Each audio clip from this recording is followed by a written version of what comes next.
این کارگران پیش از آن که پل را با آب شور پر نمایند نخست میدان زمین آن را به ترتیب می‌درارند.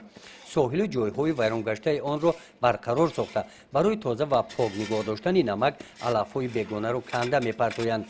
در نوبت دیگر برای منبعد آسان شدن کار هنگام جمع‌آوری نمک میدان زمین پل‌ها را تخت و هموار می‌نمایند.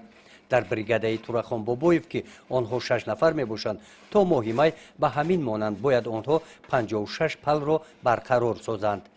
اومدگی نماز مو وقتی نمی پارش کنیم و پارش میکنیم برای سلفان تئوری را میبینیم.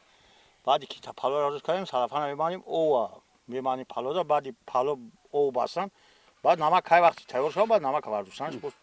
در ناحیه وسیع در دامنه کوه نمک خواجه مومن انا همین طور کارخانه نمک خواجه مومن به موسم نوی جمع‌آوری نمک آماده می شود. در این خطه باشد کارهای برقرارسازی پل‌ها به انجام رسیده است. اینجا اکنون آب شور را به پل‌ها سر دادند. این آبی اول است.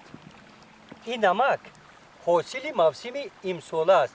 بنابر سبب گرم آمدن هوا متخصصان میگویند که امسال 10 روز پیش نظر به سال گذشته نمک تکشین شده است. گزارش خواجه نظریف خدای نظر زهروف از ناحیه واسه برای برنامه اطلاعاتی نوید.